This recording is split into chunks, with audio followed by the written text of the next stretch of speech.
strategic leadership in turbulent times. What comes to mind when you hear the concept of strategic leadership? Strategic leadership refers to a manager's potential to express a strategic vision for the organization or a part of the organization and motivate and persuade others to acquire that vision. Strategic leadership can also be defined as utilizing strategy in the management of employees. Being a strategic leader stands out in three ways. First, the role of a strategic leader requires different skills and perspectives than those required by day-to-day operational leadership roles. Strategic leadership is broad in scope. Strategic decisions impact areas outside your own functional area, business unit, or even the organization. An effective strategic leader sees the organization as interdependent and interconnected so that actions and decisions in one part of the organization are undertaken with their impact on other parts of the organization in mind. Operational leadership does not necessarily extend this far. Second, strategic leadership is future focused. Strategic work takes place over long periods of time. The strategic leader operates with a far-reaching timetable, integrating short-term results and long-term focus. Not all leadership requires a forward view to be effective. Very good operational leaders manage day-to-day functions effectively and they're skilled at working with people to ensure that short-term objectives are met. Third, strategic leadership is change-orientated. The strategic leader is often a driver of organizational change. The impact of their work cascades or ripples throughout the organization. Effective operational leader doesn't necessarily institute significant organizational change. In organizations today, it is no longer the CEO who acts as the sole strategic leader. From single individuals to larger teams and networks, leaders at all levels are infiltrating the formal organizational structure and making strategic leadership an increasingly complex endeavor. Several key questions lie at the core of this masterclass. What are the dynamic organizational and environmental tensions that strategic leaders must balance as they strive to realize their organization's vision and overall purpose? What are the generic forms of leadership available to strategic leaders, and how do they enable or hinder effective strategic leadership in increasing turbulent times? What are the forces driving change and the means for balancing individual and collective forms of strategic leadership? What are the required competencies, ways of knowing and making sense of the opportunity challenge mix when moving from the overarching and ever changing present into the unknown and primarily unknowable future? What are the sources of wisdom for strategic leaders in creating effective decisions in the long term? The current challenge for strategic leaders. What are the challenges? Working in organizations in these turbulent times, it's not easy for most people, including those who ostensibly are the heads of corporations. The first order of business is to build a group of people who grow healthier, stronger, more autonomous under the influence of the institution. There are enormous challenges for all of us, especially those in leadership roles. Some will find this challenge of balancing economic and human ideals not justifiable in financial terms or too moralistic, but in even the most seemingly mundane events, those in leadership positions must begin to give back to society in forms of service proportionate to the spatial and social and economic privileges and returns they receive. For example, suppose a collective sense of moral integrity and responsibility is not taken by those in leadership positions at all levels of society. Instead, we shall see a continuing erosion and tearing of the social fabric in profit and not for profit organizations, creating a culture where morality and ethics are valued and rewarded. What does it mean? It can be a daunting task for most people to integrate the whole self, primarily ethical and spiritual beliefs, into the workplace. We feel an inner mandate to incorporate our ethical values in our daily actions and decisions. However, individuals are rarely pure in their motives. Moralism is often evoked to identify the errors of others, but ethical piety can result in rigidity of beliefs. Carl Rogers, the psychologist, perhaps more than any other modern psychologist, has advocated valuing beyond simple espousing values. This involves the active appreciation of the other and modeling it in the workplace. Leaders will do well to embody this at whatever level of their organization. There are times in each person's life when work choices and life choices become one, what Carl Rogers calls defining moments. These moments are ultimately shaped by our personal values. What is also emerging is that the moral codes of typical leaders are ingrained in them by causes, forces, experiences which they have either forgotten or never recognized.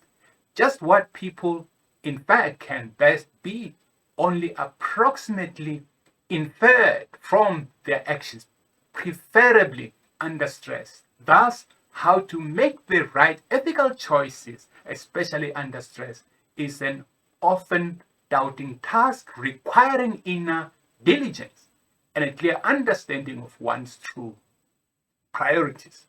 Number 3, legitimizing different viewpoints, values, beliefs. What does that mean? The writer F. Scott Fitzgerald once commented, "My definition of a true genius is one who can hold two seemingly contradictory ideas in their head at the same time, not go crazy." Close quote.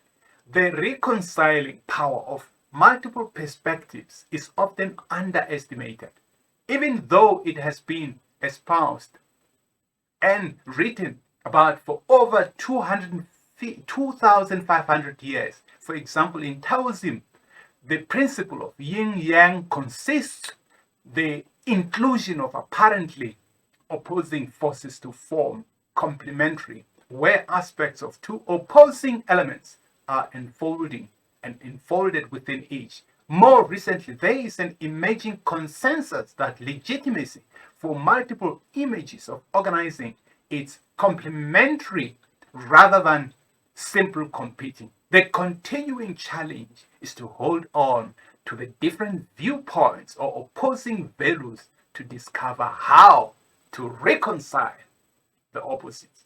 Number 4, developing and rewarding imagination, inspiration, and mindfulness. Imagination, inspiration, and mindfulness are the basis for the ability to feel what another is feeling and see what is about to be created out of latent possibilities, and hence the ground out of which all enduring collective action is made possible. Mindfulness is the ability to appreciate new possibilities and new ways of thinking, see the subtle forces, and see the potential in people as more powerful than safety and control. Imagining the ideal or picturing what could be in the first step towards creating an alternative future.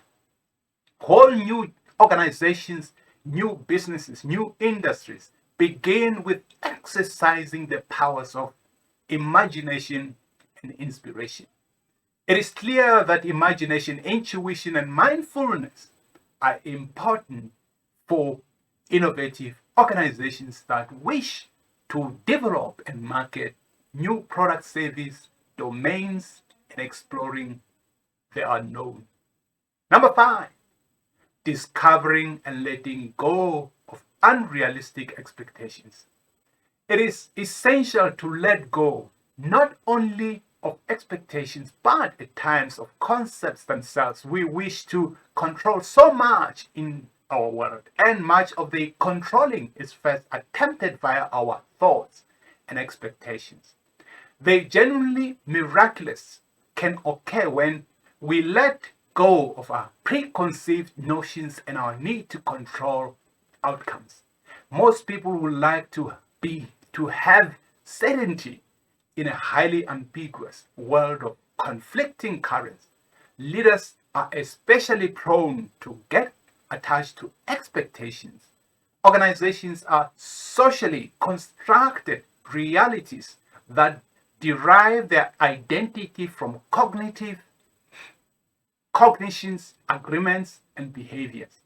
In most cases, it's difficult for leaders to let go of the expectations the higher they rise in the organization and the longer they remain, because people tend to become routinized over time in their thinking, feelings, and also behaviors. Number 6, acknowledging and appropriately rewarding the efforts and accomplishments of others. It is easy for us to get caught up in our own personal affairs and efforts. We forget the more extensive work proceeding around us. Suppose attribution theory is pretty accurate. People tend to attribute success to themselves and failure to others and to external forces. In that case, it is indeed difficult for people to acknowledge the work of others, mainly when there is success. Therefore, it is essential to acknowledge the contributions of others, especially that which is positive and successful. Creating organizational processes that develop the whole person, not just exploiting current talents and strengths. One of the effects of right sizing has been breaking an implicit agreement that a person will have a job as long as the organization was reasonably successful. While this is first interpreted as breaking a corporate promise of lifetime employment, it also has a liberating effect.